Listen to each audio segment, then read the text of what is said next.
Hello and good morning. नहीं, अभी तो लेक्चर्स शाम में हो रहे हैं, तो गुड इवनिंग। ठीक है। और स्टूडेंटिज्म का नेक्स्ट पार्ट।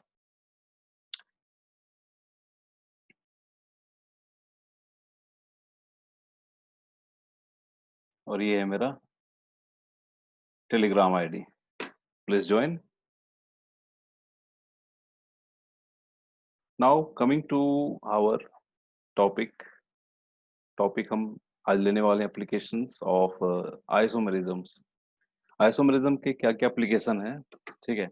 तो हम लोग आइसोमेरिज्म में प्लेन सिमेट्री पढ़ चुके हैं। उसी के आधार पर हम देखने वाले हैं कि जो सिमेट्री है उसका यूज क्या है, और उसके बेसिस पे हम लोग कैसे आइसोमेरिज्म, कौन सा एनेंसियोमर है, ठीक है, कौन कायरल है, उसको हम लोग कैलकुलेट कर रहे हैं। ठीक है। अब कंपाउंड ये देखो, पहले ये हाइड्रोजन एक्स्ट्रा लिखा हुआ है यहाँ पे, मतलब दिस इज द हाइड्रोजन। समझ में आ रहा है ना, वो क्या है? हाइड्रोजन है। This is hydrogen. ठीक है। उससे कोई मतलब नहीं है। यहाँ पे आप ये कंपाउंड को क्या बोलते थे? This is cumene, right. Cumene में क्यूमीन में क्या है? डबल बॉन्ड जो लगातार है, उसको बोलते हैं क्यूमीन। ठीक है। और जब भी क्यूमीन को हम लोग देखेंगे, मान लिया जाए हम इसको देख रहे हैं इस डायरेक्शन से, सपोज। ठीक है। तो हाइड्रोजन नंबर 1 ये हो गया, suppose. This is hydrogen number 2, hydrogen number 3, और ये हाइड्रोजन नंबर 4, सपोज। ठीक है। हम इधर से देख रहे हैं, सपोज कि राइट साइड में क्या दिख रहा है? Hydrogen number 1। लेफ्ट साइड में क्या दिख रहा है? Suppose hydrogen number 2। और मैं इसको इस तरह से बनाया हूं ताकि यहाँ से आपको पता चलेगा कि मेरा ये वाला जो हाइड्रोजन और ये जो पूरा हाइड्रोजन होता है, आपस में क्या होता है? परपेंडिकुलर होता है। आपको बताए थे। क्यूमिन का लेक्चर्स देख लेना अगर पता नहीं है तो। ठीक है। तो यहाँ पे नेक्स्ट देखो, एवा वाला जो हाइड्रोजन हो जाएगा वहां पे 3। देखना, देख किधर से रहे हैं? नीचे कहाँ हो जाएगा? 4। ठीक है। नीचे क्या है? 4। तो हम लोग देख किधर से रहे हैं? किस डायरेक्शन से देख रहे हैं? तब ऐसा दिखेगा। हम लोग देख रहे हैं इस डायरेक्शन से, तो हाइड्रोजन एक राइट में दिखा, हाइड्रोजन 1। हाइड्रोजन 2 लेफ्ट में दिखेगा। और इसको जाके देखेंगे तो एक हाइड्रोजन तुम्हारा ऊपर, एक हाइड्रोजन नीचे की तरफ। ठीक है। तो इस तरह से समझ रहे हैं, और ऑन दैट बेसिस हम लोग यहाँ पे देखेंगे कि उसमें प्लेन ऑफ सिमेट्री है कि नहीं है। अब यहाँ पे देखो कि हाइड्रोजन हाइड्रोजन चारों में क्या है? सेम। यहाँ भी हाइड्रोजन है, यहाँ भी, हर जगह क्या है आपको? हाइड्रोजन है। ठीक है। यहाँ भी हाइड्रोजन है,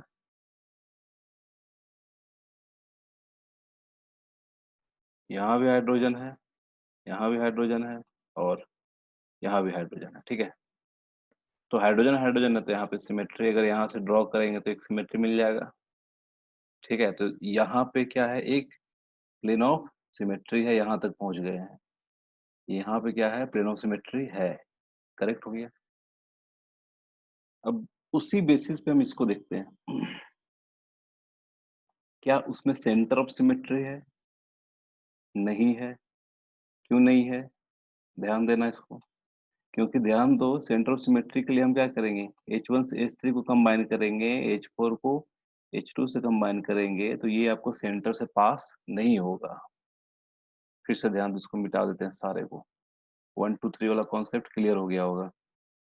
देखो, इस हाइड्रोजन को इसके साथ मिलाओगे ना, और इस हाइड्रोजन को इसके साथ मिलाओगे, तो ये सेंटर से पास नहीं होगा। That's why centre of symmetry नहीं है। और याद करना कि जब हम पढ़ाए थे उस समय एलिन में C2 सिमेट्री आया था, याद करना। ठीक है, C2 सिमेट्री आया था। क्लियर हो गया? वहां पे जाके देखना कि C2 सिमेट्री कैसे आया था। हाँ, तो याद करना कि जब हम इसको क्या लिए थे, डायगोनली लिए थे, डायहेड्रल प्लेन ऑफ सिमेट्री लिए थे। ठीक है, तो वहां पे एक C2 आया था। ठीक है ना? ये हाइड्रोजन रोटेट किए थे इसी डायगोनल एक्सिस पे। समझ में आ रहा है ना? तो वहां पे क्या हुआ था कि याद करो, ये डायरेक्शन जो बताए थे, यहाँ से ये डायरेक्शन C2 एक्सिस, एक ये डायरेक्शन C2 एक्सिस। ठीक है, उसको करने के लिए बोले थे, है ना? तो मतलब अगर इधर से देखोगे तो इधर से C2 डायरेक्शन ये हो जाएगा। ठीक है, तो C2 है। दूसरा बात है, इसमें सिमेट्री तो है, और सिमेट्री होने की वजह से ये कंपाउंड कायरल कंपाउंड नहीं होगा। समझ में आ गया? दूसरा बात है, क्या इसमें कायरल सेंटर है? कायरल सेंटर मतलब क्या होता है? Asymmetric carbon. कायरल सेंटर मतलब एसिमेट्रिक कार्बन। समझ में आ गया? दूसरा बात, क्या इसमें ज्योमेट्रिकल आइसोमरिज्म शो करेगा? नहीं, ज्योमेट्रिकल आइसोमरिज्म एलिन कभी शो ही नहीं करता है। देखो, इसको हम एक साथ क्या कर दिए हैं, सबको चार्ट बना दिए हैं। ठीक है, C2 एक्सिस आपको एलिन करवा चुके हैं। कायरल कंपाउंड है? नहीं है, क्योंकि यहाँ पे क्या है, प्लेन ऑफ सिमेट्री आ गया है। ठीक है, अब नेक्स्ट आते हैं इस पे।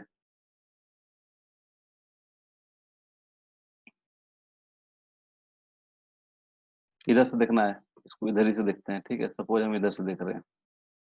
अब ये देखो कैसे आसान करते हैं इसको। इधर से देखेंगे तो बताना राइट साइड में कौन है, लेफ्ट साइड में कौन है, जल्दी बताओ। राइट साइड में है, राइट साइड में है हाइड्रोजन, इधर से देख रहे हैं। ठीक है, लेफ्ट साइड में क्या है बताइए? Cl है। अब क्या है? हाइड्रोजन है। नीचे क्या है? Cl है। ठीक है, हमको सोच के बताना, क्या इसमें प्लेनोसिमेट्री है? इसमें प्लेनोसिमेट्री नहीं है। ऐसे करके करोगे तो यहाँ प्लेनोसिमेट्री कभी नहीं आएगा। ठीक है, POS नहीं है। HCl की बात कर रहे हैं यहाँ पे। Cl हाइड्रोजन का रिफ्लेक्शन Cl में नहीं ना आएगा। यहाँ पे प्लेनोसिमेट्री नहीं है। गुड।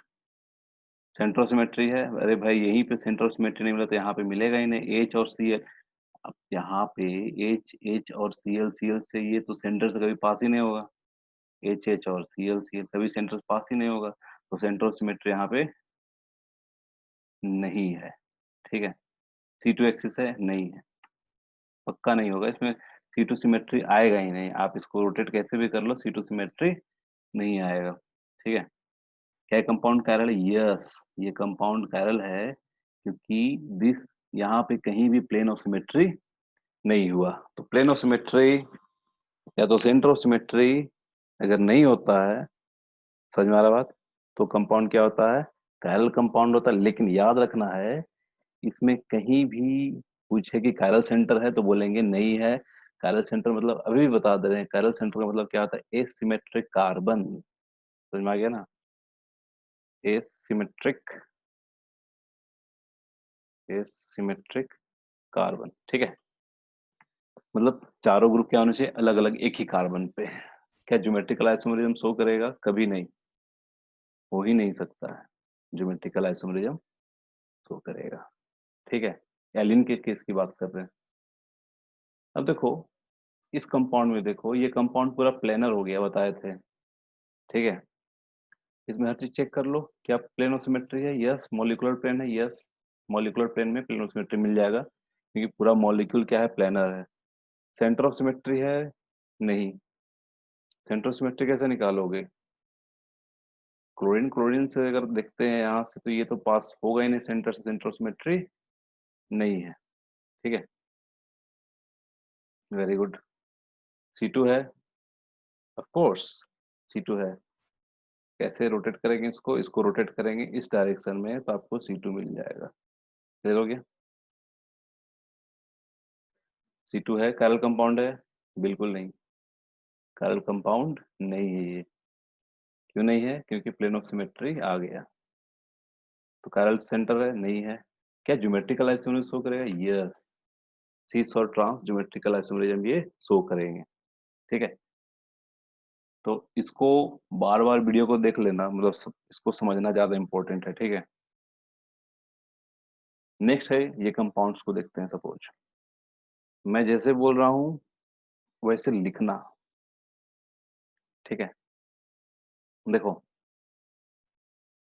ये जो कंपाउंड है ना, बहुत अलग टाइप का कंपाउंड है। इसको हम लोग कैसे बनाते हैं, समझोगे इसको। देखो यहां से लेकर के यहां तक प्लेनर है, सपोज। ठीक है, और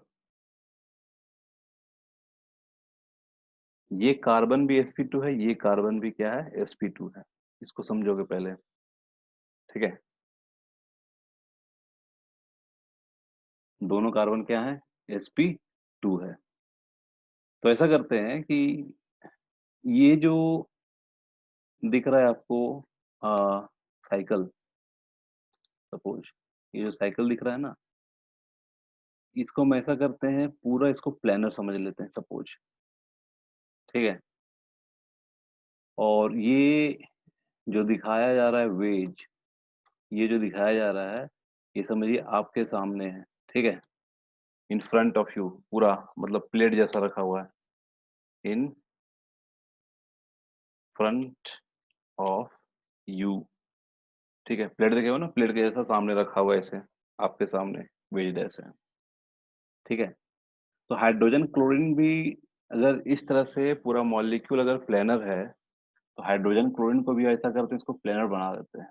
ठीक है, दिख तो रहा है कि ये एक हाइड्रोजन ऊपर है, एक क्लोरीन क्या है, नीचे है। इसको प्लेनर कैसे बना सकते हैं, ध्यान देना कि इसको प्लेनर बनाने के लिए ऐसा कर लो कि हम ये जो बॉन्ड है ना, इसको कर देते हैं वेज। ठीक है, और ये जो बॉन्ड है इसको कर देते हैं डैश। क्लियर हो गया? इसका मतलब है वेज, मतलब क्लोरीन भी अब किधर है, क्लोरीन भी आपके सामने आ गया, आप समझिए। तो क्लोरीन भी आपके इन फ्रंट ऑफ यू हो गया। ये बॉल भी, मतलब ये जो है इसका जो एज है, ये भी आपके फ्रंट में हो गया। समझे ना? तो आपके फ्रंट में बस ये दिख रहा है। ठीक है, ये वाला एज दिख रहा है आपके फ्रंट में, और ये क्लोरीन आपके फ्रंट में दिख रहा है। अब बोलेंगे हाइड्रोजन किधर दिख रहा है, हाइड्रोजन कहाँ पे है, बैक साइड में, हाइड्रोजन सामने नहीं है। ठीक है, तब देखो कि इसको हमको देखेंगे कैसे, वेयर इज द आई। चलो इस बार आंख हम इधर से इसको लेते हैं, आंख। ठीक है, आईज। तो अगर इधर से हम देखें, सपोज, अब ध्यान देना, अगर ये प्लेनर है, तो ये जो हाइड्रोजन है, ये और ये जो क्लोरीन है, तो एक हाइड्रोजन ऊपर हो जाएगा, दूसरा क्लोरीन नीचे आ जाएगा। ठीक है, मतलब कि इसको अगर हम इस तरह से डायरेक्शन में देख रहे हैं, तो ध्यान देना, जो नंबर वन हाइड्रोजन है और क्लोरीन है, क्लोरीन क्या था, हम इधर से देख रहे हैं, हम कहाँ से देख रहे हैं, इधर से देख रहे हैं, सपोज। ठीक है, इस डायरेक्शन में जाके देखेंगे, तो क्लोरीन आपके सामने रखा हुआ है। ठीक है, तो क्लोरीन को किधर दिखा देंगे, लेफ्ट की राइट। इधर से देख रहे हैं, क्लोरीन आपके सामने है, तो क्लोरीन हो जाएगा लेफ्ट की तरफ। ठीक है, और हाइड्रोजन किधर हो जाएगा, राइट की तरफ। अब देखो उसमें, देखो हाइड्रोजन नेक्स्ट कहाँ आ जाएगा, ऊपर हाइड्रोजन, एक हाइड्रोजन ऊपर चला गया ना। ठीक है, क्लोरीन कहाँ आ जाएगा, नीचे आ जाएगा। ठीक है,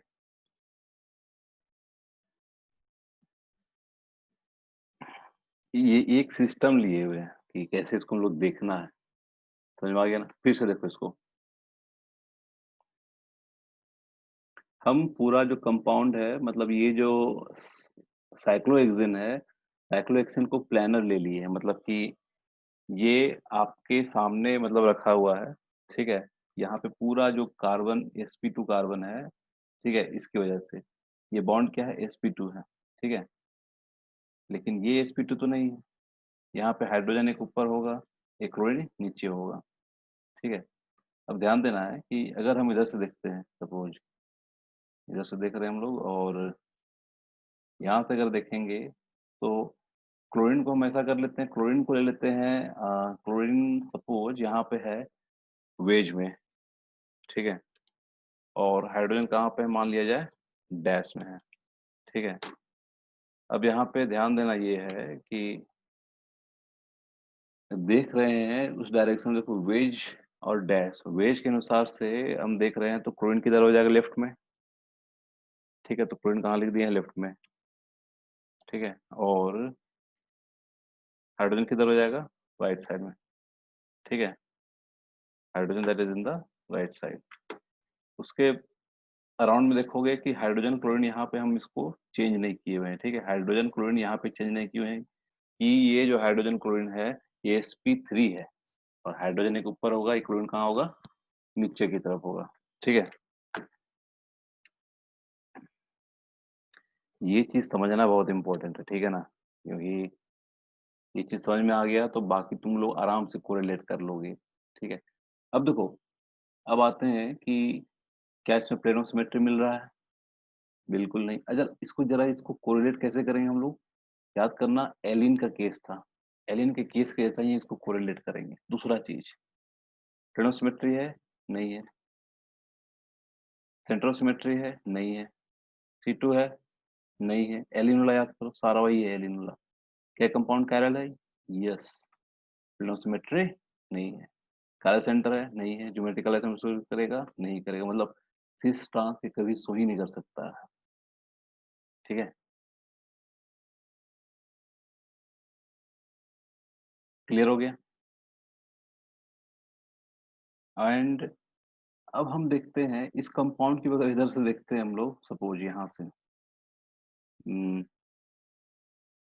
इस कंपाउंड को भी इधर इधर से देख रहे हैं तो यहाँ भी देखना कि प्लेन ऑफ सिमेट्री नहीं मिलेगा, ठीक है, यहाँ भी प्लेन ऑफ सिमेट्री नहीं मिलेगा। तुम देख लो कि ये पूरा सिमेट्रिकल मॉलिक्यूल है ही नहीं, how can you see that यहाँ पे प्लेन ऑफ सिमेट्री मिलेगा, ठीक है। आप इसको अगर मान लिया जाए बाइफरकेट भी करते हो आराम से भी, मतलब कि यहाँ से इसको काटोगे भी तो क्या प्लेन ऑफ सिमेट्री मिलेगा, मतलब ये अगर प्लेनर में रहेगा तो कभी प्लेन ऑफ सिमेट्री नहीं मिलेगा, तो सेंटर ऑफ सिमेट्री भी नहीं मिलेगा,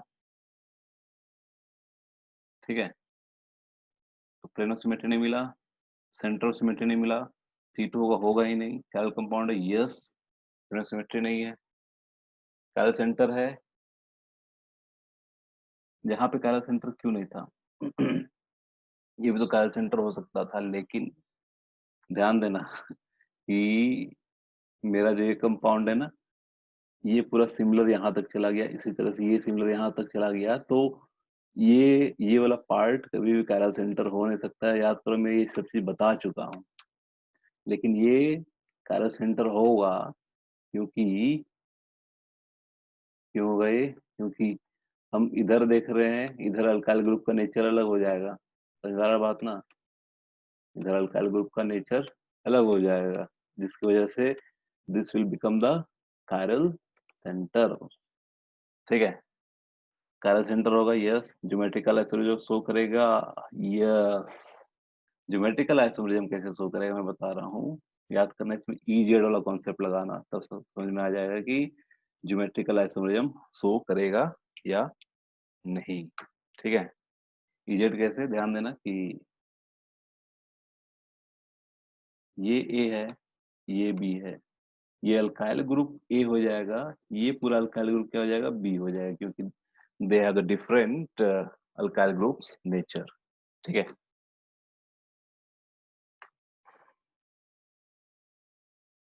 देखो chiral centre must present for the chiral compound, क्या कोई भी कायरल कंपाउंड का कायरल सेंटर होना जरूरी है, ये गलत है। हम ऐसा कंपाउंड भी देखे हैं जिसमें कायरल सेंटर नहीं होते हुए भी वो क्या है, कायरल कंपाउंड है, ठीक है।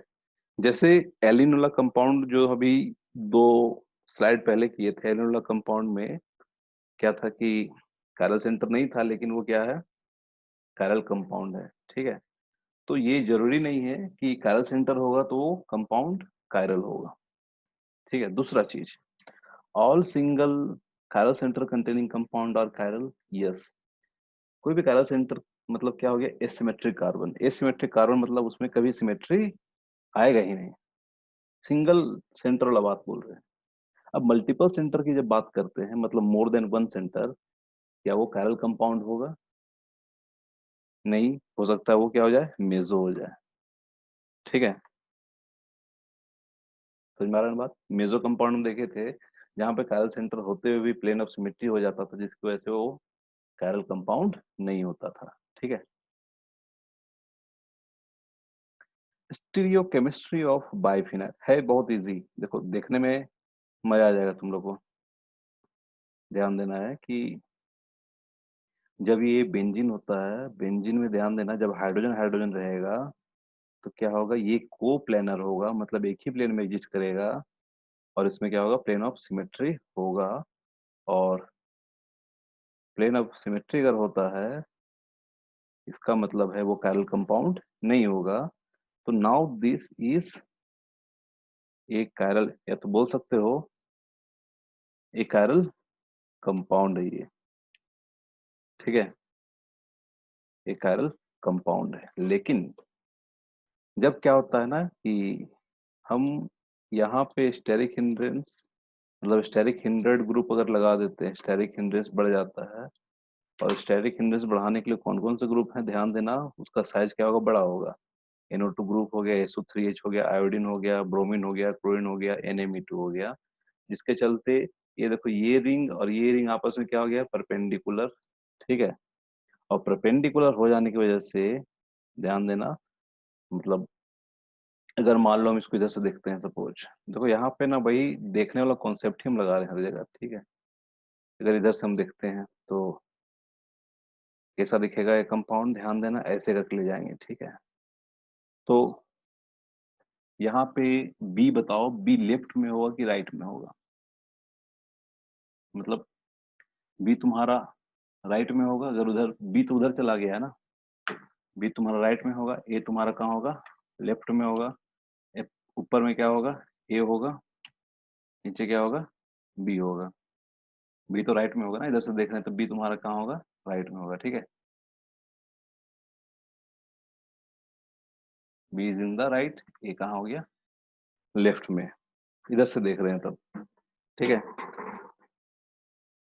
तो ये कंपाउंड, अब देखोगे कि क्या इसमें प्लेन ऑफ सिमेट्री है, हम बोलेंगे यहाँ पे प्लेन ऑफ सिमेट्री हो ही नहीं सकता है। ठीक है, तो प्लेन ऑफ सिमेट्री इसमें नहीं है। यहाँ से ए और बी तो बाइफरकेट नहीं होगा, कटेगा ही नहीं। ठीक है, इसका रीजन क्या है कि स्टेरिक क्राउडिंग बढ़ेगा, स्टेरिक क्राउडिंग बढ़ा दोगे तो क्या होगा कि वो परपेंडिकुलर हो जाएगा, तो परपेंडिकुलर हो जाने से कोप्लैनर नहीं हो पाएगा, प्लेन ऑफ सिमेट्री नहीं हो पाएगा। Two rings are perpendicular to each other and chiral compound, जिसकी वजह से क्या हो गए, कायरल कंपाउंड। बस ग्रुप्स याद रखने हैं। ठीक है, आपको यहाँ पे ए और बी होना चाहिए।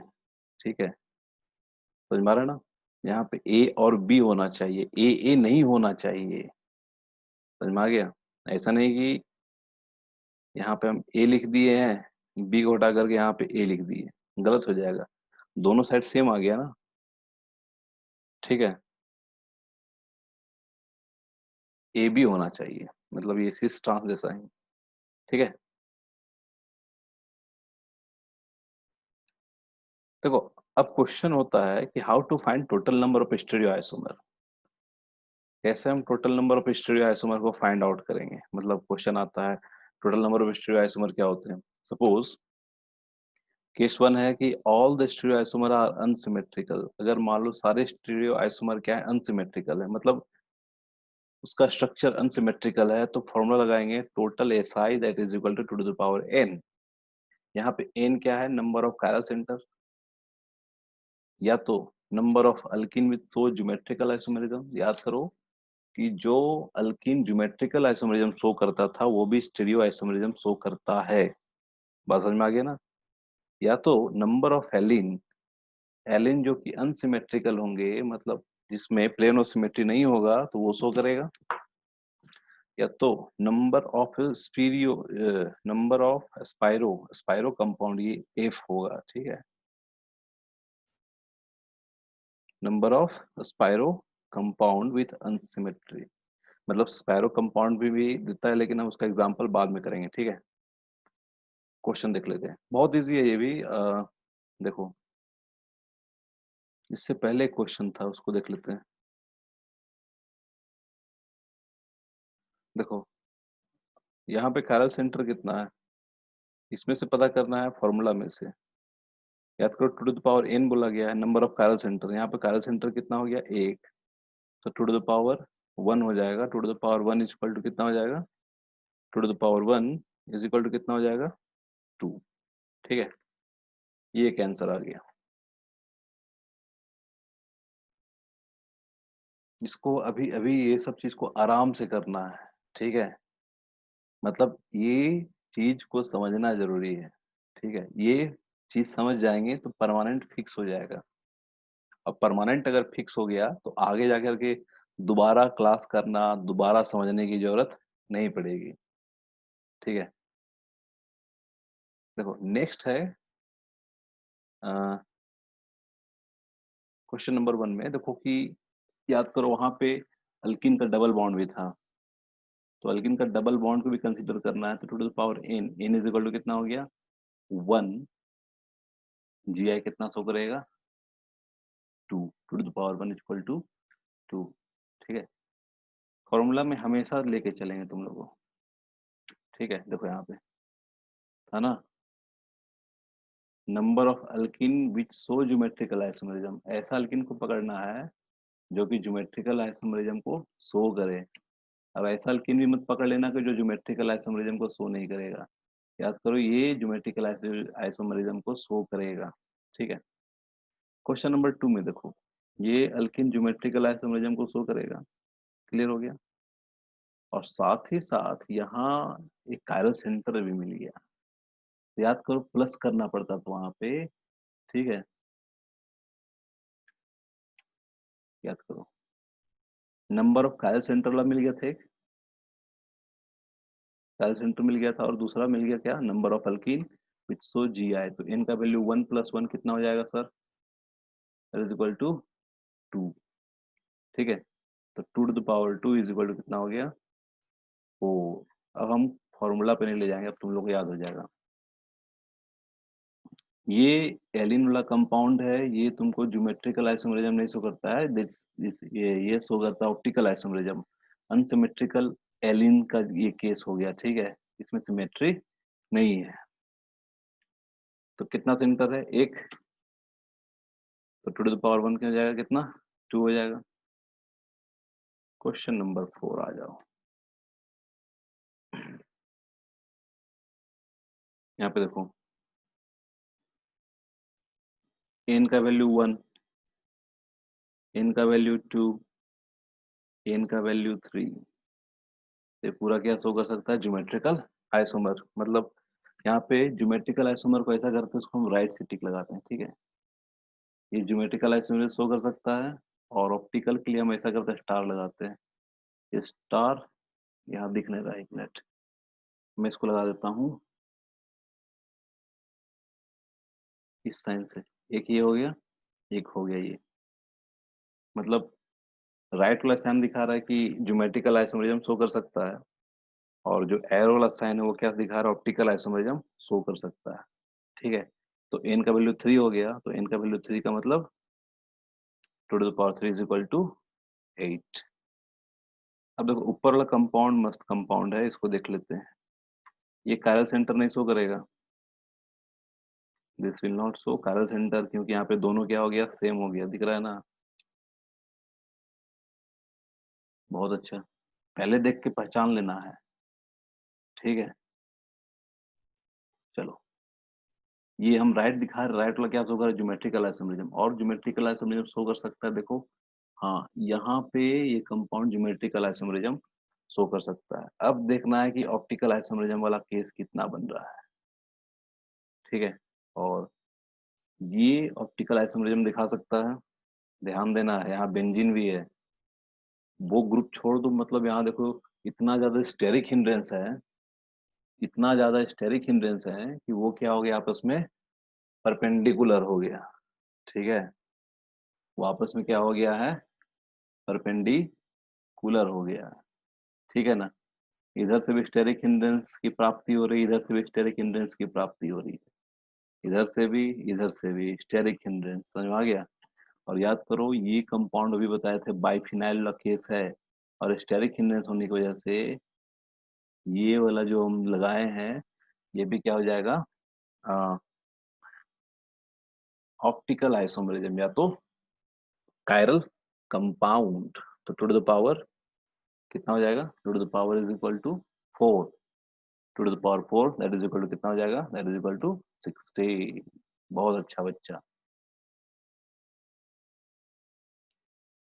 देखिए अब नेक्स्ट क्वेश्चन है अंकल क्वेश्चन। ठीक है, अंकल क्वेश्चन है, ये सब क्वेश्चन पहले बता चुके हैं, याद करो। यहाँ पे ऑल सीस ले लो, एक सीस एक ट्रांस, मतलब ये ऑल सीस ले लिए, एक को ट्रांस कर दो। ठीक है, तो बच्चे ये क्वेश्चन भी कर चुके हैं हम लोग। तो यहाँ पे प्लेन ऑफ सिमेट्री मिलेगा, यस, आराम से प्लेन ऑफ सिमेट्री देखोगे यहाँ मिल गया। क्या यहाँ पे प्लेन ऑफ सिमेट्री मिलेगा, नहीं मिलेगा, नहीं मिलेगा। ठीक है, आंदोलन कर देना अगर प्लेन ऑफ सिमेट्री मिल जाए तो इस पे। ठीक है, तो 1 2 3 टोटल इसके कितने हो गए हैं, 3। ठीक है, चच्चा वाला क्वेश्चन है ये। सेकंड में देखो, पॉसिबिलिटी बना लो पहले। ठीक है, कितना पॉसिबल उसका स्ट्रक्चर बन सकता है। ठीक है, ऑल सीज कर दिए, कोई दिक्कत है, जी नहीं, कोई दिक्कत नहीं है। अब ऐसा करो, इसको ट्रांस कर देते, बाकी को क्या कर देते हैं, सीज कर देते हैं, कोई दिक्कत नहीं है। इसको मतलब सामने है, इसको ट्रांस कर देते हैं, कोई दिक्कत है नहीं है। अब इससे ज्यादा कोई पॉसिबिलिटी नहीं बनेगा।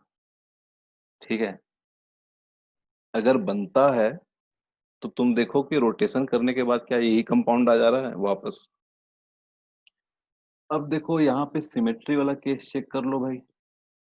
यस, यहाँ पे सिमेट्री है, यहाँ पे सिमेट्री है, लेकिन इस वाले कंपाउंड में सिमेट्री नहीं है। तो +1 मिरर इमेज, इस कंपाउंड का आंसर कितना हो जाएगा, 4।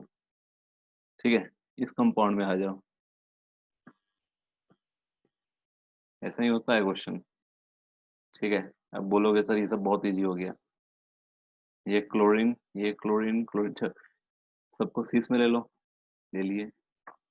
सबको सीस, दो सीस ले लो, एक ट्रांस ले लो, कोई दिक्कत नहीं है। अब क्या करोगे, दो ट्रांस मतलब सेम कंपाउंड नहीं होना चाहिए। ठीक है, प्लेन ऑफ सिमेट्री है, यस, यहाँ पे भी प्लेन ऑफ सिमेट्री है, यस, लेकिन यहाँ पे प्लेन ऑफ सिमेट्री नहीं मिलेगा। समझ में आ गया बात, यहाँ पे प्लेन ऑफ सिमेट्री नहीं मिलेगा, जिसकी वजह से यहाँ पे एक और हम क्या बना देंगे, मिरर इमेज। तो मिरर इमेज, और क्या लिख देंगे यहाँ पे, +1, जिसकी वजह से इसमें टोटल कितना हो जाएगा, 4। ठीक है, बस फिनिश। ठीक है, डाउट होगा तो डाउट हम लोग डिस्कस कर लेंगे। ठीक है, ये सामने क्या है, मेढक भाई साहब। ठीक है ना, इसका, इनके साथ कहानी क्या था कि चार मेढक थे, इनके दोस्त थे तीन, चार मेढक थे। मेढक समझ रहे हो ना, फ्रॉग्स। चार फ्रॉग्स थे, जंगल में घूम रहे थे, दो फ्रॉग्स गिर गए गड्ढे में, बहुत डीप गड्ढा था। तो दो फ्रॉग्स जो है देख रहे हैं भाई बहुत डीप गड्ढा है, कैसे आएंगे ये लोग, है ना। तो और बाकी इधर उधर से बाकी सारे फ्रॉग्स लोग भीड़ जमा कर लिए देखने के लिए कि दो फ्रॉग्स गड्ढे में है भाई। फिर जो दो फ्रॉग्स थे बाहर, वो बोले कि, वो भी इग्नोर कर दिए, क्या करें, अब कुछ हो ही नहीं सकता है ना? इनका ज़िंदगी खत्म ही है, ठीक है? तो एक फ्रॉग था, वो ये सब सुन रहा था, वो होपलेस हो गया, वो क्या हुआ मर गया, होपलेस होकर के। और एक फ्रॉग था, क्या कर रहा था ना कि सोचा चलो भाई स्टार्ट करते, बाकी सारे लोग हल्ला कर रहे हैं कि नहीं होगा, तुम भी मर जाओ, तुमसे नहीं होगा, क्यों दिमाग लगा रहे हो, ठीक है? तो वो ट्राई करना शुरू किया, और ट्राई करना शुरू किया, खूब ट्राई किया, खूब ट्राई किया, खूब हल्ला हो रहा था, खूब ट्राई किया। फिर क्या हुआ, गड्ढा से बाहर निकल गया जंप करके, ठीक है? तो बोला कि भाई एक तो मर गया, तुम बाहर कैसे निकल गया? तो मेंढक बोला कि हम बाहर इसलिए निकल गए, हमको सुनाई नहीं दे रहा था पहला बात, क्योंकि हम बहरे हैं, ठीक है?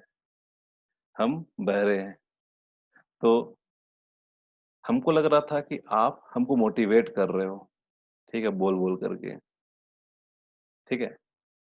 और हमको लगा कि इसी मोटिवेशन की वजह से हम बाहर आ गए। इसका मतलब यही है, people's word can have a big effect on others life. Think about what you say before it comes out of your mouth. It might just be a difference between life and death. इसी के साथ class खत्म करते हैं। Thank you.